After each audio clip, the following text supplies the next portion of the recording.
Ooh, good start for the online class. Thank you. Okay, that was good. Make sure I got sound. Yep. Okay. Um, any questions before we start? Anything that I've not made clear? Okay, remember we have next Monday and Tuesday off, so if you show up here on Monday, I won't be here.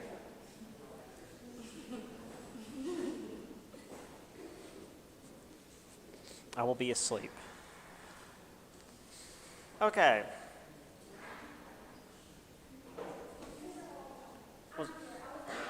Yes, I got you.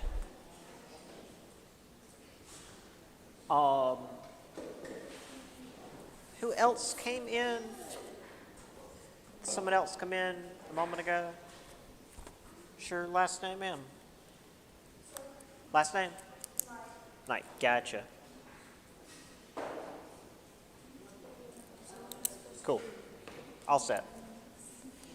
All right.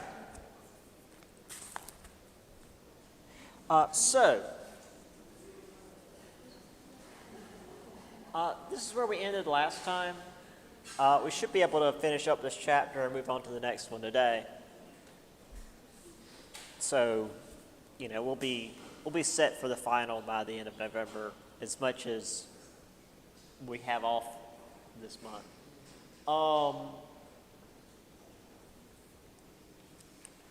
So, there's no other questions, I guess we can continue.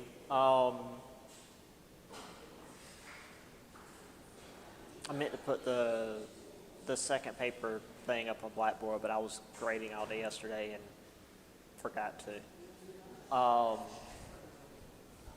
Again, that's not due until the 5th of December, which is our last day we'll meet. So you guys have got about a month for that.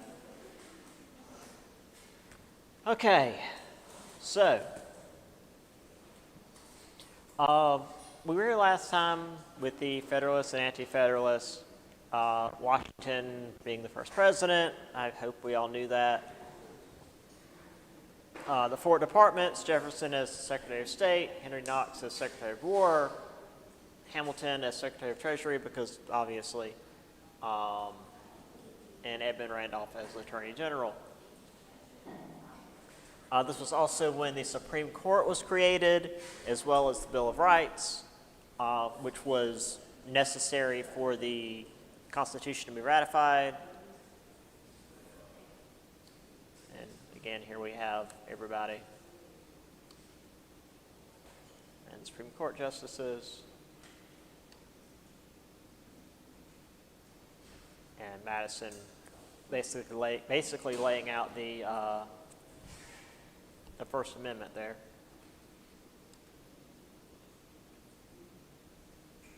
So, this is what I wasn't able to get to last time because Hamilton, with his economic agenda,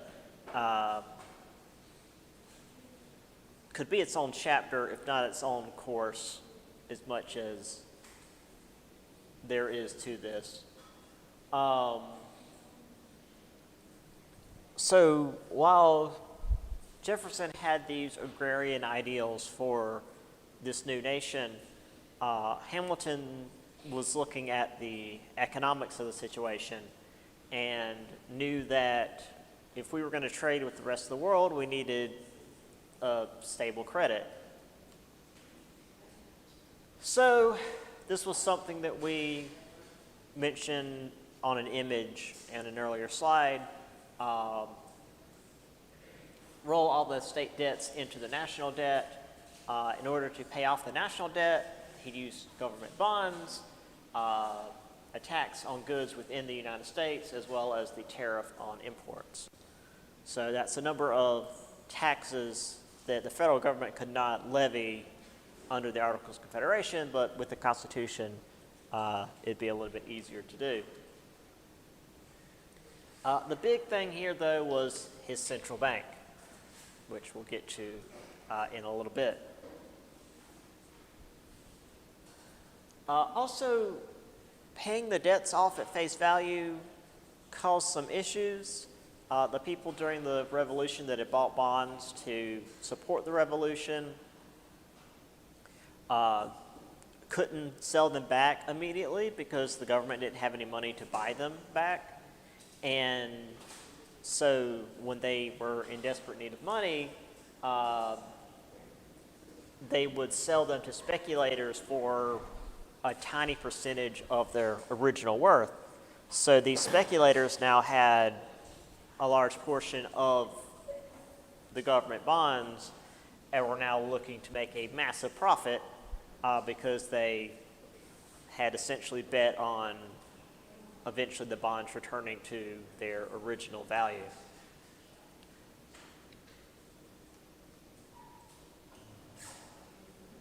Also, Virginia didn't want to have this like national paying off state debts thing because they had already paid off their own debt, and oh well, we've already done our thing, so why should we help everybody else?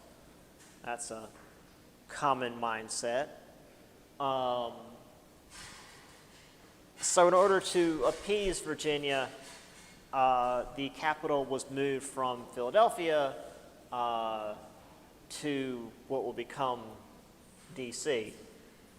Although first it was called Washington City. We'll talk about that in the next chapter.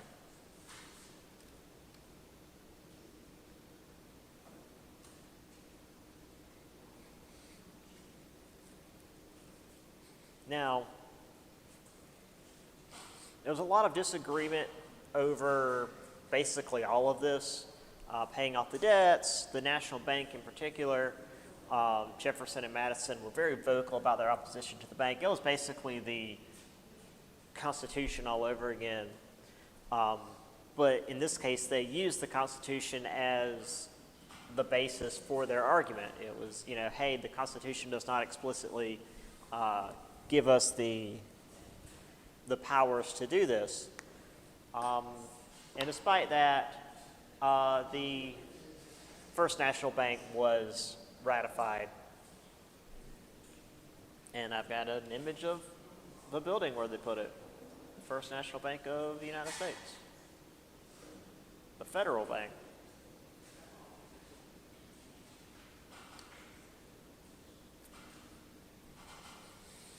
And that was Hamilton's big project, was getting that bank put together. Because it wasn't just like a bank, it was this national system of banks that would cover federal funds and also oversee like state funds. So instead of just like each state having its own currency, it would kind of level things out. Because as we saw before, the state currencies didn't have much staying power. Here's a map of what will become Washington City / D.C. We will get more into this next chapter, as I said. The issue with this is the Potomac River is not a fast-flowing river. And in particular, where they picked, very swampy, very stagnant water. And where you have swampy, stagnant water, you have mosquitoes. And where you have mosquitoes in, especially the 1800s, you have malaria. And boy, they had a lot of malaria. But we'll get to that later. So on to the next section, called Years of Crisis, 1792 to 1796. So, fun times. So obviously, Jefferson and Madison disagree with Hamilton. That's the theme for basically this entire chapter. As I said, Jefferson wanted a more agricultural base for the government, while Hamilton was pushing for a more powerful industry. There was actually something that, again, I think it was the the American technology course, the intro actually was all about Jefferson and Hamilton having disagreements on how to push the American economy forward. That was actually the first default paper topic for that class, was Hamilton and Jefferson. So while this was going on, we had the French Revolution, which was very nice. A 10-year conflict, not only within France, but basically within all of Europe.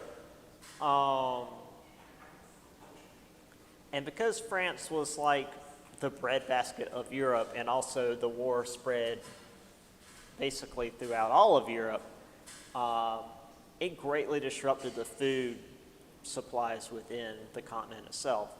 So they needed a lot of exports from American farmers. So it aided quite a bit when it came to agricultural exports.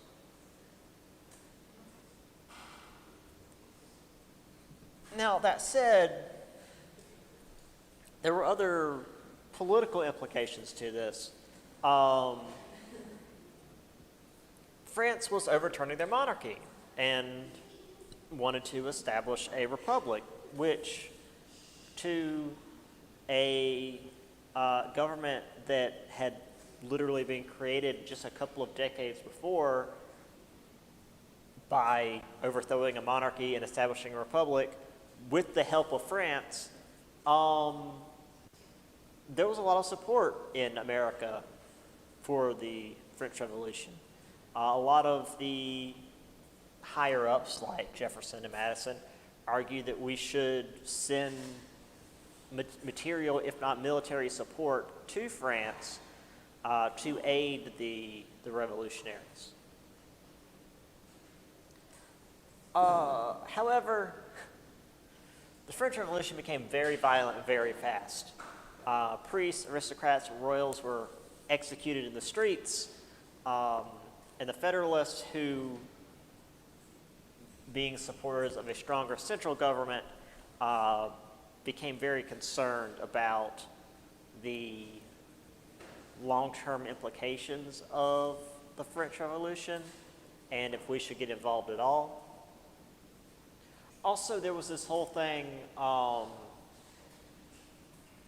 the argument came down to, yes, France helped us in the war, and in fact, we had this agreement with France that because they helped us in our revolution, we would aid them in conflict against Britain. And boy, they went to war against Britain after this. But technically, we had made the agreement to the French monarchy, and the French monarchy was the government that was being overthrown. So we wouldn't technically be helping the same government if we helped the revolutionary French. It was a whole thing.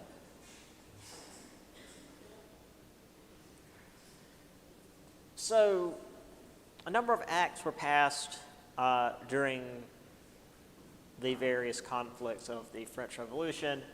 Neutrality Act of 1793,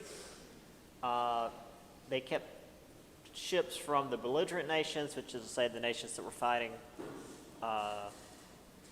in the wars, mostly the French and the English, from using the American ports.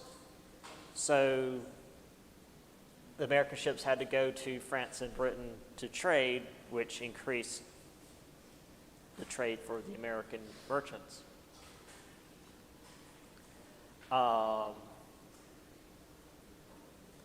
Edmund Genet tried to pull America into the war on the side of the French, again, as I mentioned. Let's see.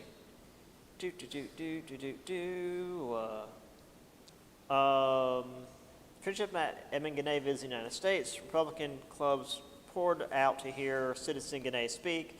The members donated generously to support the French Revolution. Thousands of young Americans enlisted as volunteers on privateering vessels that harassed British and Spanish shipping. Right. So there was, again, still a lot of support for the French, even if there was no official support.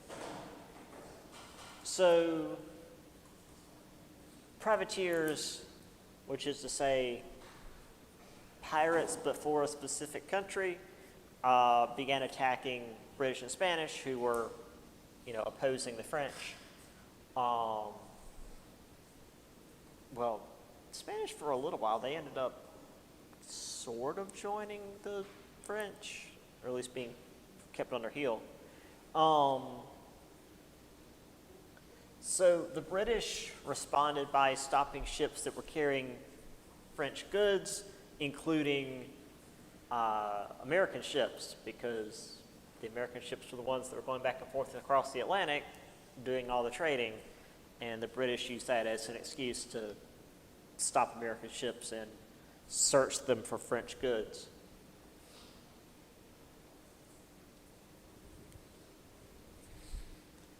So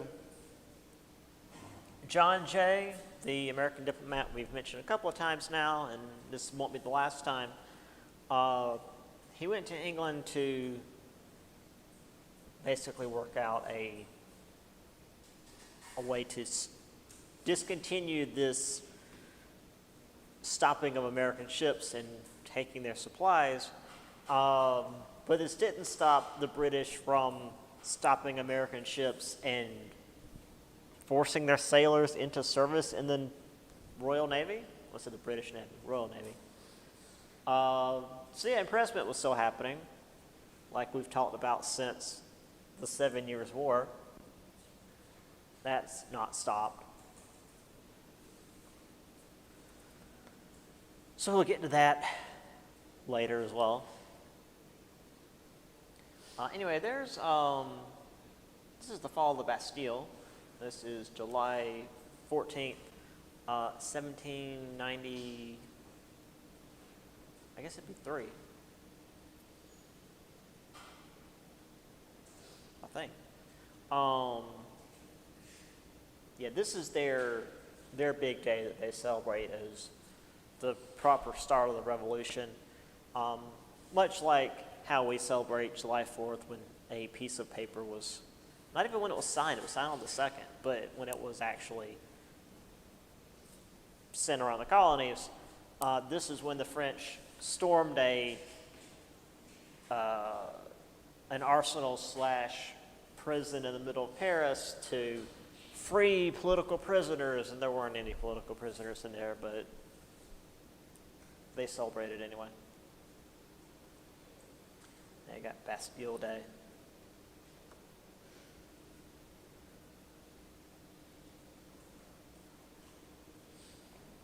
I found this for the Neutrality Proclamation, which is just not joining either side. It's a little more complicated than that, but that's what I found, so that's what we're going with.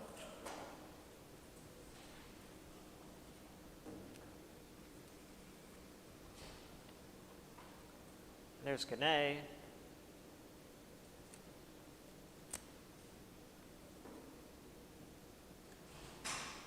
And John Jay.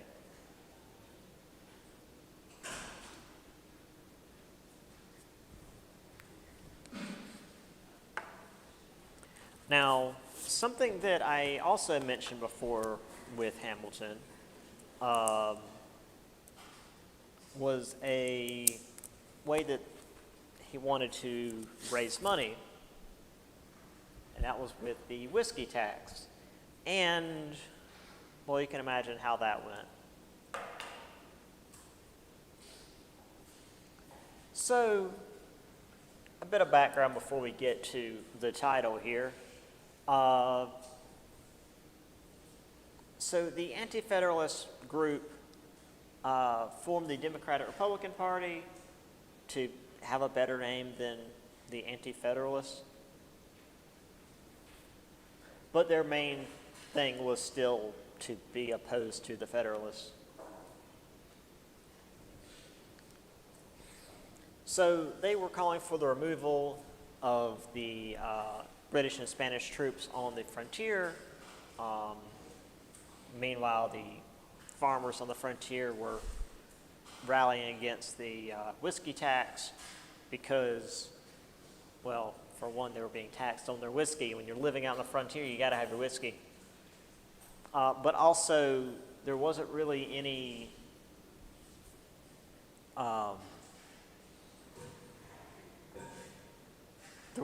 real government representation out in the frontier. So like they were being taxed, but they weren't seeing any benefit to their taxes.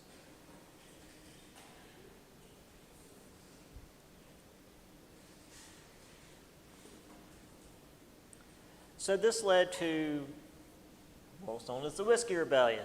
You could tell from the title. The farmers that rose up against this tax, which caused a great deal of turmoil. It wasn't as organized as, say, Shays' Rebellion. But the big problem was that it caused a lot of disorder on the frontier where the Spanish and English troops were. And there was a good chance that they would simply cross the border into American territory to keep the peace, and they just end up starting to annex American territory because the Americans couldn't keep their people in line.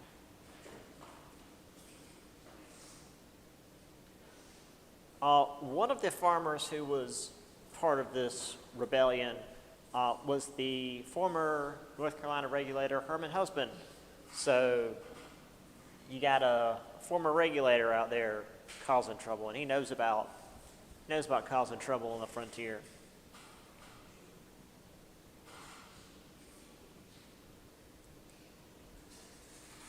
Now, as I mentioned, this was different from Shays' Rebellion, not just because, well, we don't have a single dude leading it, but also we have a federal government now that can actually do stuff, which is to say, send in troops to stop this rebellion.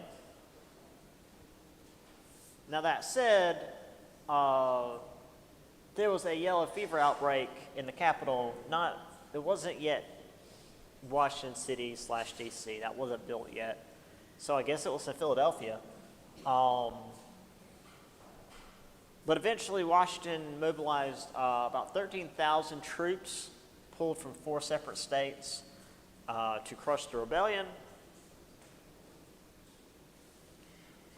which he did very quickly.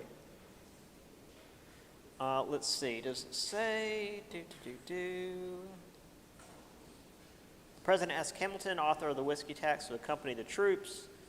The army that marched into western Pennsylvania in September vastly outnumbered the whiskey rebels and easily suppressed the uprising. Now, that said, despite this uprising and that required federal troops, they only tried 2 leaders and convicted them of, leading a rebellion. But Washington later pardoned them to avoid any undue resentment. So, I'd say it went relatively well. They were able to put the rebellion down, and Washington's like, hey, you guys that led it, don't do that again, but also we're not gonna throw you in federal prison. That said, while this proved that the new federal government was stronger than it was under the Articles of Confederation and that it could now put down internal threats, some Americans found that as a problem. You can't please everybody. For example, Jefferson resigned from his position as Secretary of State as a matter of protest. And he and Madison protested the government's policies of keeping order, I guess. I mean, the book doesn't say how many were actually like killed in what had to have been some amount of fighting. But it does say that, only 2 leaders were tried and convicted, and then Washington pardoned them anyway. So I don't know. It seems a little dramatic for Jefferson. It seems like Jefferson and Madison were just like finding reasons to complain.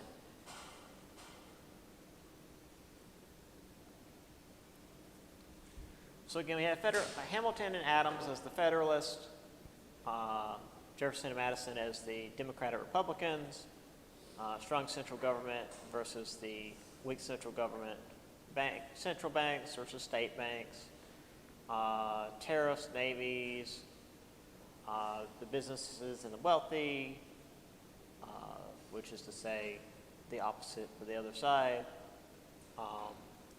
One of the things we're going to see, especially with the shifting of presidencies, is the Federalists saw a loose interpretation of the Constitution. It's like, okay, well, the Constitution doesn't say we can't do this, therefore we can do that. But with the Democratic Republicans, in particular Jefferson, very, very strict in terms of what can and can't be done based on what the Constitution does or does not say, which will lead to some issues in his upcoming presidency. So here we have the Whiskey Rebellion. They got a famous whiskey insurrection in Pennsylvania. Got to do tarred and feathered up on a pole, I guess. When you've got a rebellion over taxes on whiskey, bring the kids, give them a horn to blow for reasons.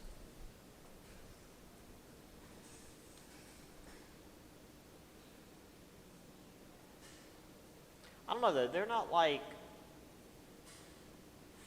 some of them have sticks. That lady's got an umbrella, but they don't look like troops, So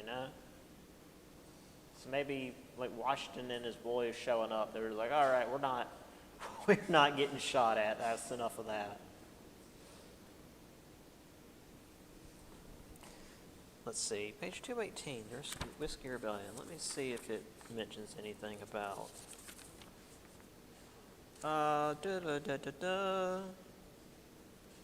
Refused to pay.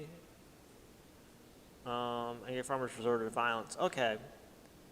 Tax collectors were tarred and feathered. Groups of farmers burned the homes of tax officials. Armed rebels attacked neighbors.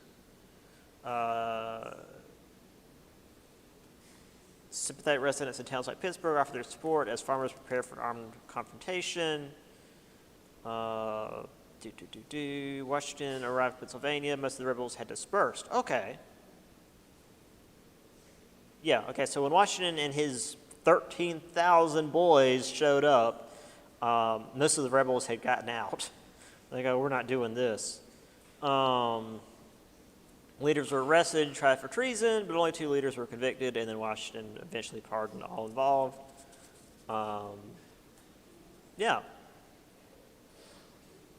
Washington successfully defeated the rebels. Many Americans are outraged at force had been used against their fellow citizens.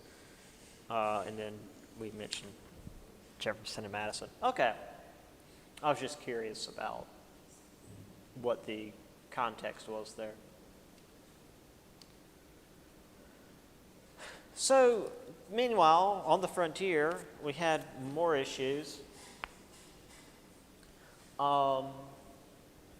The Indian Trade and Intercourse Act was meant to regulate relations between the natives and settlers, but that didn't often happen. The settlers just kind of did what they wanted. Traders, settlers, and even the troops that were sent in to keep the peace often just ended up murdering natives because, of course, they did.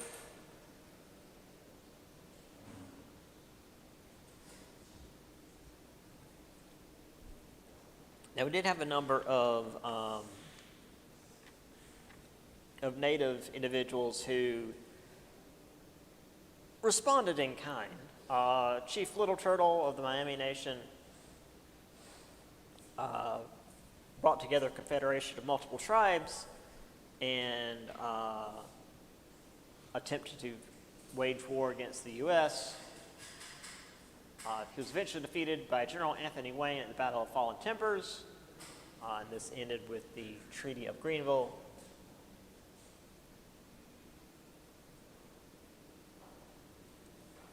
Let's see, does it say?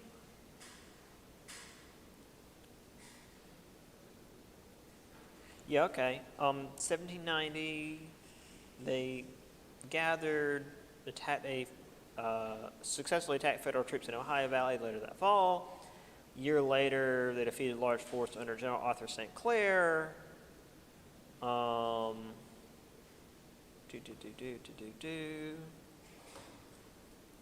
Spring of 1794, Wayne's troops built Fort Defiance, forced to attack some 1,500 to 2,000 natives gathered by nearby British fort. Okay, so it was like 4 years before Little Turtle and his allies were defeated.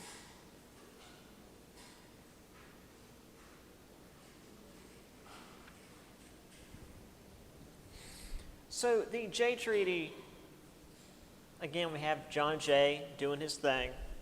So he went to Britain to work out a treaty with the British to end some troubles that have been going on. One of which was mentioned in the issue with Little Turtle, but that's in the book, and I don't have room for everything, was that there were still a lot of British troops on U.S. frontier soil and were continuing to antagonize the natives against American occupation.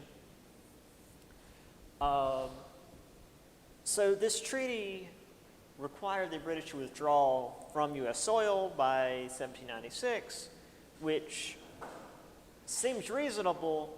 However, in order for the British to agree to this, the United States had to pay debts to Britain that it owed before the Revolution. So it had to pay back colonial debts.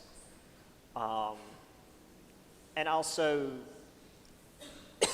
excuse me, they'd only allow some limited trade within the West Indies. This treaty was not well liked. It barely passed in the Senate. But, you know, it was necessary for what was going on in the frontier. A more popular treaty was the Pinckney Treaty. This was a treaty with Spain by Thomas Pinckney. Pinckney, just FYI, was a planter from South Carolina, so you know he had connection to all sorts of money. Basically, this recognized the border between Florida and the United States, and more importantly for American trade, it opened up the Mississippi River and New Orleans to American trade. Because again, Spain was in charge of everything west of the Mississippi at this time, and they weren't letting us use it because American settlers had been encroaching on their territory anyway. But with this treaty, we agreed to leave Florida alone, and they agreed to let us use the Mississippi River and New Orleans, at least for trade, not necessarily for settlement, but it was good for the economy. Because the Mississippi River, I mean, even to this day, extremely important for shipping. So the Indian Intercourse Acts here under Washington, unless the murdering of Indians can be restrained by punishing the murderers bringing the murderers to condign punishment, all the exertions of the government to prevent destructive retaliations by the Indians will prove fruitless, and all our present agreeable prospects illusory. In other words, we gotta actually punish people for murdering natives, because if we don't, the natives are going to continue their retaliation, and we're not going to have any kind of way forward.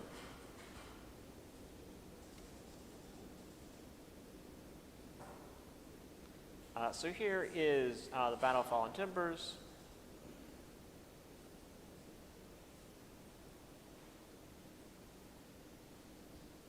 The Jay Treaty.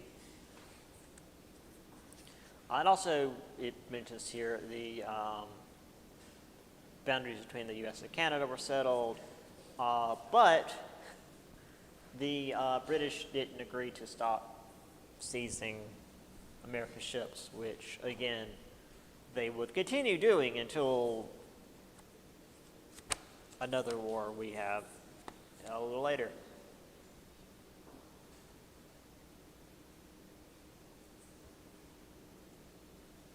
The Pinckney's treaties, or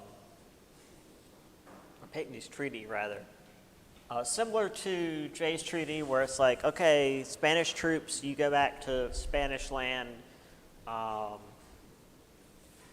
but more important for our purposes, the use of the Mississippi River and New Orleans.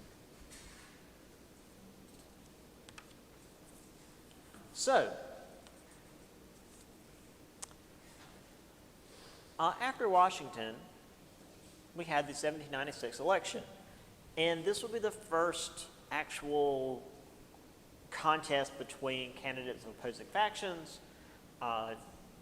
Washington didn't want factionalism within the government, but it had already happened, like as soon as they decided they were going to try something with the Constitution.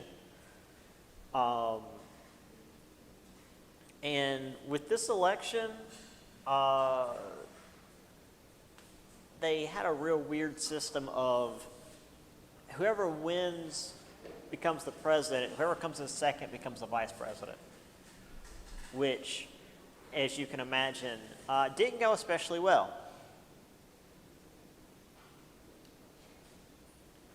So John Adams, being the Federalist, was the president, and Thomas Jefferson, who we've mentioned multiple times as being very, very anti-Federalist, was the vice president.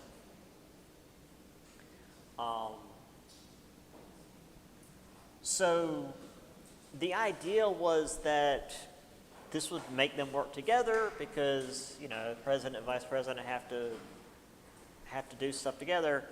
But Adams just ended up working with Hamilton, and Jefferson went off and did his own thing with the opposition. So, you know, it worked about as well as one would expect.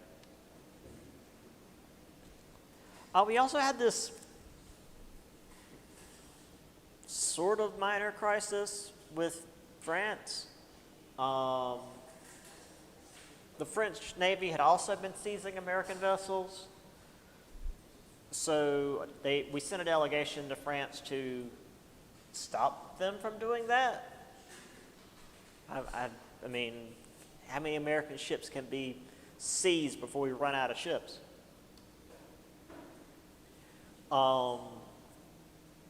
The French agents who were being met for this, who were only named as X, Y, and Z in the records, because I guess that's how things were done in the 1790s,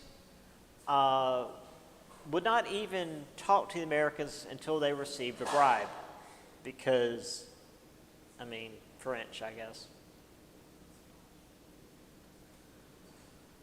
So this meeting was made public, and we basically had a tense with France for about 2 years.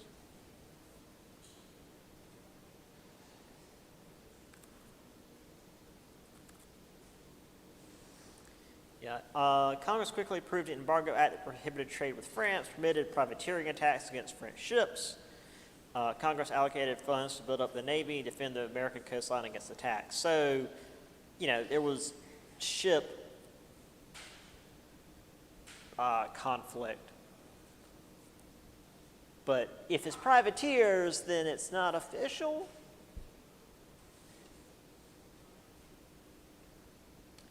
So the Alien and Sedition Acts were used by the Federalist government to stamp out any kind of dissent.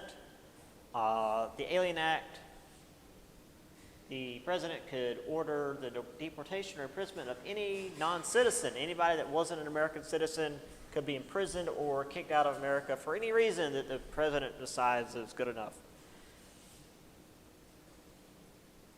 Now, since the official government stance is anti-French, it's therefore by necessity pro-British, and there were a lot of citizens in America who were of Scottish and Irish descent, and the Scottish and Irish hate the British, like, still very much to this day.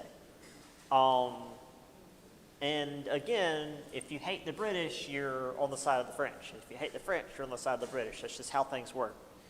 So since they were anti-British, they were against the stance of the government. So this act was specifically used to target these Scottish and Irish immigrants. There was also the Naturalization Act that made it more difficult to become a citizen, from 5 to 14 years. So again, used to target these immigrants from Scotland and Ireland. And then finally the Sedition Act, which is going to be used again in the 1800s and the 1950s, and we might see another one again here before too long. Sedition Act outlawed, quote, false, scandalous, or malicious statements against the president or Congress. Basically, if you talk shit about the government, you were breaking the law. Which,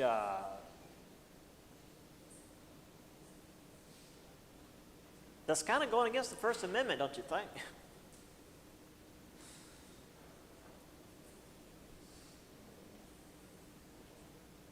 Anyway, this is the only image I could find for the XYZ affair. I don't know why we have a multi-headed, like, French pirate, but whatever. Real weird. Oh. Okay, this is from the 1800s, but it's the best image I could find for the Alien Act. This is from the Chinese Exclusion Act from the 1800s, when after the Transcontinental Railroad was finished, Chinese were basically excluded from being citizens. And this isn't just an image about the Chinese Exclusion Act. This is an ad for Magic Washer, like, clothing detergent, but they're including the anti-Chinese racism in their ad because, you know, that was what was popular. Proclamation, all must wash something, something, something. Will be without magic washer under penalty of being dirty. And yeah, it's as bad as it sounds. They do a lot of the weird racism in, like, soap commercials. We'll see more of that next semester. This is a later sedition law, again, 1800s, but same idea. You've got traitors, spies, Sinn Féin there in the back with a bomb. That's a militant Irish group that actually attempted to pull America into war against Britain. They basically came to America posed as, like, American militia and tried to invade Canada. It was a whole thing. They were hoping to use America against Britain because the Irish really hate the British for good reason. Also, though, here, bottom left, is the IWW, again, we'll talk about them next semester. But to give you guys a little pretext, that's the Industrial Workers of the World. That's a trade union.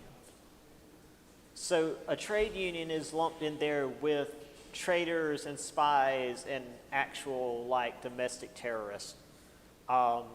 Because that's how America has always viewed trade unions. How dare workers want rights?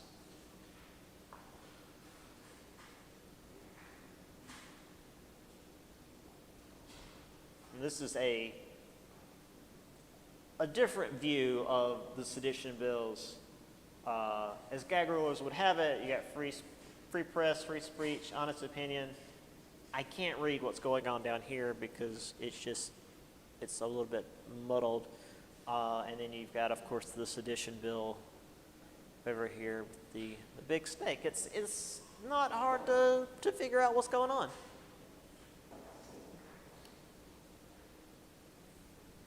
All right. On to the election of 1800. Now, there's not a lot to talk about with Adams, apparently, except that these Alien and Sedition Acts were used by the Democratic Republicans against the Federalists. They were labeled as the New British. There were a lot of people within the states that were not happy about how much power the Federalists were wielding, and again, how much like freedom they were directly taking from individuals to remain in power.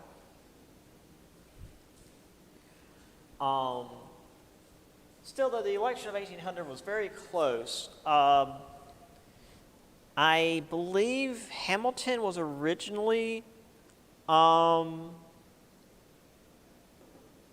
not Hamilton, because Hamilton's not on the side of, this was a really highly contested election, and it doesn't say it so much in the book here, but it was full of some really vicious personal attacks, not just against the candidates themselves, but against like their families and particularly their wives. I think John Jay was accused of like infidelity or something, and basically had no chance in the race due to this. Yeah, don't let anybody tell you, oh, well, things used to be so much better back before. It's like, nah, the things were always shit.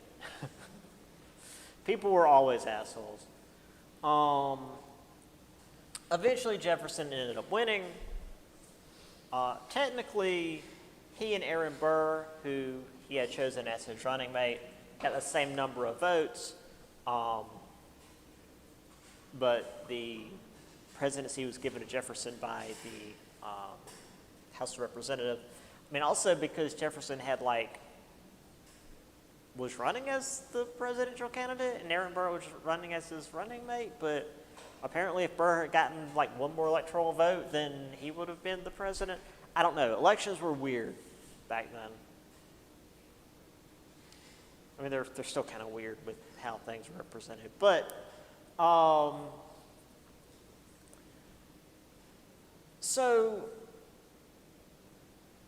Jefferson, Jefferson labeled his election a revolution achieved, quote, not by the sword, but by the suffrage of the people. Which, yeah, a little bit. I keep forgetting. I'll tell you about this in just a minute.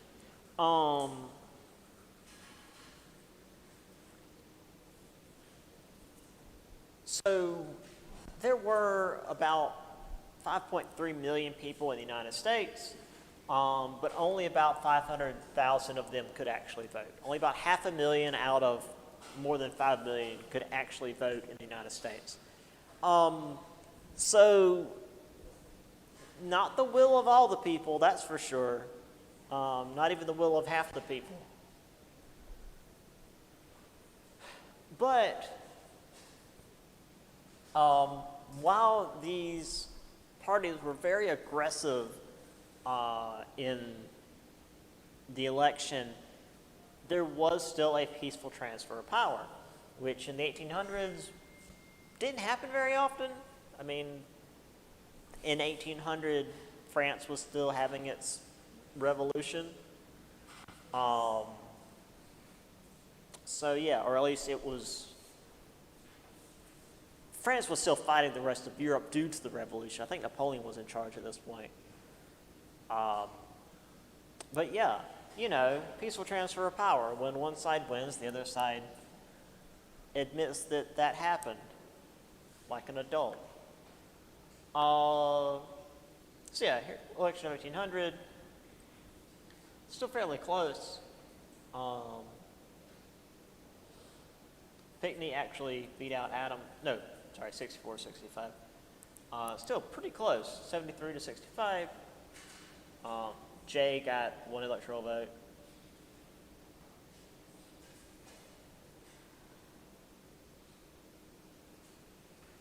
Rhode Island. Good work, Jay.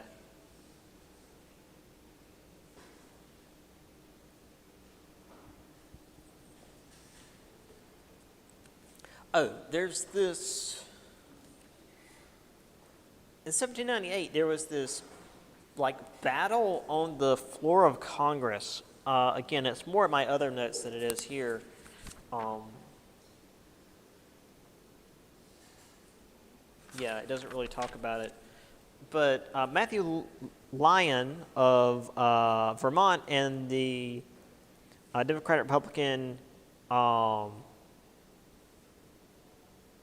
Democratic Republican Matthew Lyon of Vermont and Federalist Roger Griswold of Connecticut, like fought it out on the floor of Congress. Griswold had a cane. He went after Lyon with his cane. Lyon retreated into the fireplace, which obviously wasn't lit, and grabbed the big metal tongs from the fireplace, and they like fought like, you know, swashbuckling pirates. There's lots of images of this. Yeah,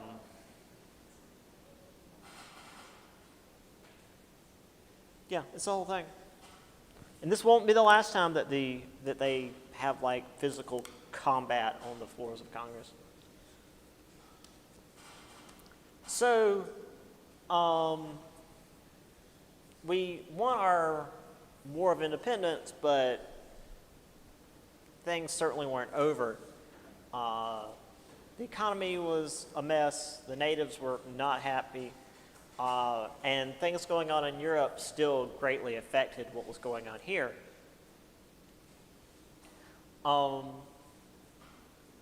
However, the Founding Fathers were smart enough to know when things needed to change and that they needed to change quickly.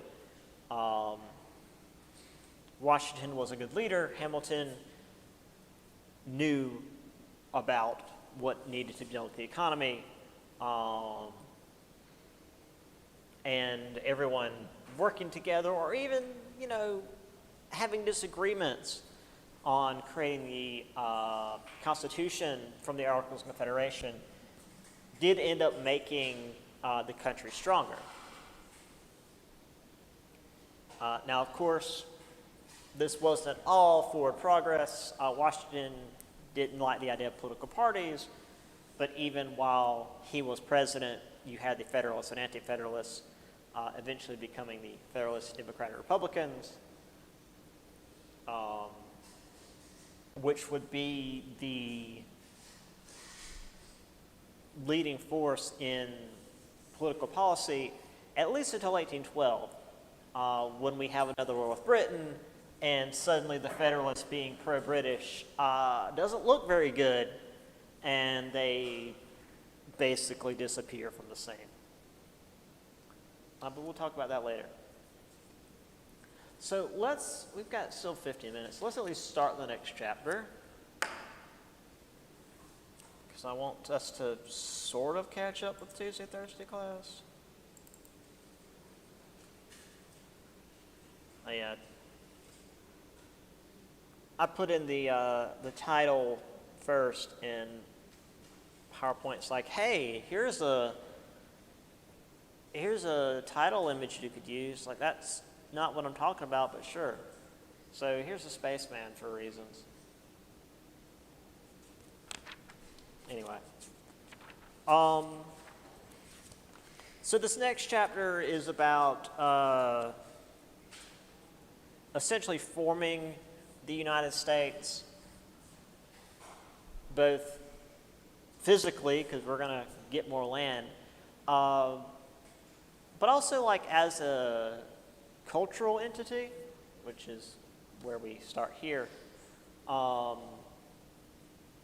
education, in a very specific American sense, was one of the first ways that this American identity came from. And we have Noah Webster to thank for changing the spelling of British English just because, and that's why American English and British English have different spellings, just because this guy wanted to be contrary. So he worked on the American Spelling Book to standardize spelling and pronunciation of these words, which again is one of the main reasons why the words are different. By 1810, it was the second best-selling book in the U.S., behind, of course, the Bible, because it's America. 1828 was when he published his famous American Dictionary of the English Language, which is what we're familiar with Noah Webster for, because everyone loves a dictionary. It's exciting. A bit more important, at least for me, because I've written papers that use so many British sources that I changed my Microsoft Word spelling to like UK spelling, just so it would quit telling me I was spelling things wrong. So I have very little respect for Noah Webster. But what was important, Massachusetts instituted free elementary education in 1789, which was the first state to do so. Now, of course, this means that you would only be able to get very basic education for free. Anything higher than that, you need to come from a home of some means in order to be able to pay for education beyond that. And of course, you'd have to be a male to access this, because 1780s America. Now, as far as higher education, there were 9 colleges in America at the time. However, they had all been established before the move for independence. So there was this concern that they were tainted by their British origins. Sure, I feel like a college is defined by the people teaching there, but whatever.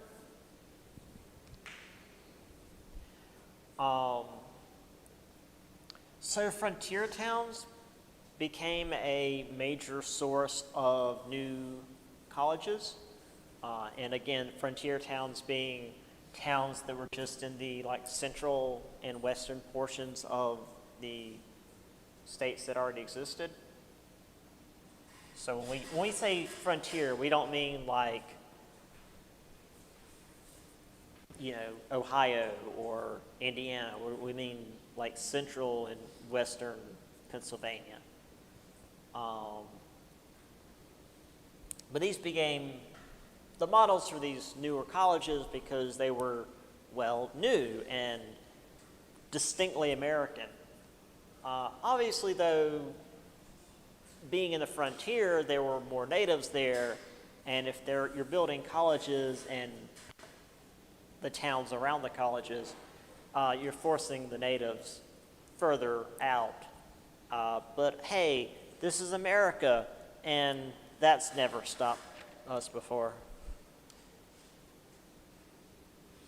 One college in particular, Franklin College down in Athens, Georgia.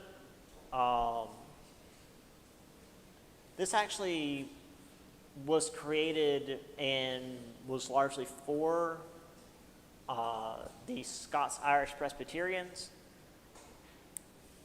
which allowed for opportunities beyond Anglo-Americans, because there was still, I know it seems weird that there's a difference between people from English backgrounds and people from Scottish or Irish background, because this all the same group of islands, but it's not the same, and they will tell you that. So that was a pretty big deal. I'm pretty sure Franklin College is still around down in Athens. I think it's a civil engineer college now. They build bridges and buildings and stuff. Quite fancy. Or at least that's what part of the college does. I'm sure they do other stuff too. But I know when I was doing, again, that weird technology course, Franklin College was mentioned. So it exists. I always forget what Noah Webster looks like until I get to this slide, because I never thought about what Noah Webster looked like. This is what he looks like. He's sort of just this old melty man. He's the only way I can describe him. So that's Webster. Here's Franklin College. It's quite pretty. It's definitely that old world colonial look. It's actually a lot like Providence College, where I went to grad school, but the temperature will be very different in Athens, Georgia compared to Providence, Rhode Island. When I look at that, I think, oh, yeah, that'd be a nice chilly day. It's like, no, it's Georgia. Even if it's the fall, it's probably still like 70 or 80. Okay, let's do one more. I had to squish this, so sorry for the title there. That's Literary and Cultural Developments. So these colleges were creating a new literary tradition, which again, shifting how the culture was created. But again, in the time of John Adams, most of this literary tradition was Federalist.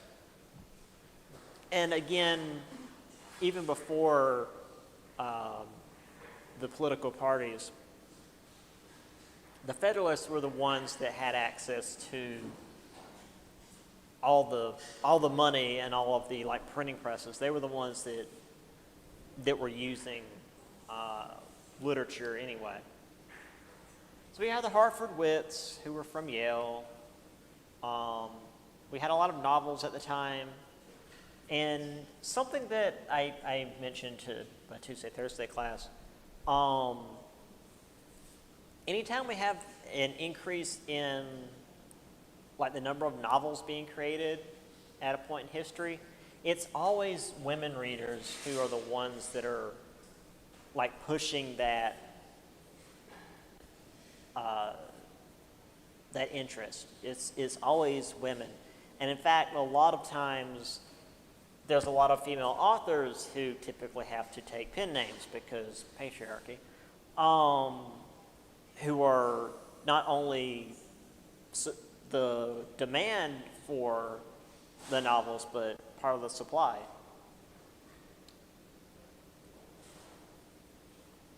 Washington Irving was a very famous author at the time. He wrote The Legend of Sleepy Hollow, Rip Van Winkle. They're interesting stories in that they take from European mythology, which is to say, the Dutch culture, but specifically the Dutch culture in the Hudson River Valley, Because again, if you're familiar at all with any region of America outside of where we are now, any area you go to has its own regional culture, especially if it's kind of an isolated area. It's got very specific regional stuff. He also challenged colonial accounts of native English conflicts, of, the, here we go. He argued these ignored courageous actions by the natives while applauding atrocities committed by whites, which won't change. There were books that glorified the past. This is 1800s, so we've got about 30 years of American past so far. Mercy Otis Warren wrote The History of American Revolution. Mason Parson Weems wrote The Life of Washington. This Life of Washington is not super accurate, but it's where we get a lot of our mythology about Washington. There's also lots of art. Charles William Peel, Portraits of Washington. Samuel Jennings, Liberty Displaying the Arts and Sciences. I've actually got that image. I'll show you guys in just a little bit. Lady Liberty offering books to African Americans to kind of show this idea. Well, I'll show you in a minute. I'm getting ahead of myself. Scientific engravings, treatise of mineralogy. William Barton's Travels, very nice. It mentions here illustrated plants and animals such as the alligator, previously unknown to Anglo-American scientists because, alligators. Anyway, Sleepy Hollow, there's the painting of Washington. Here we go. So, before you guys get up, hold on. We have Lady Liberty here with the arts and sciences, and you've got African Americans here. But this is a very important piece, this little piece of cloth up on the stick there. Have I told you what that is before? That's an old Roman symbol. It's a Phrygian cap. In the Roman days, it was used to symbolize freed slaves. So this is not just Lady Liberty showing all the stuff we have to the people what are enslaved. This is an explicitly emancipation-driven piece. So it's pretty radical for the time. Anyway, we'll continue on next time. Bye!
Okay, so that'll do it for now. I'll just end the stream, and we'll continue next time. Actually, yeah, we won't be here next Monday, because we got the day off. So I'll see you guys next Wednesday. Bye for now.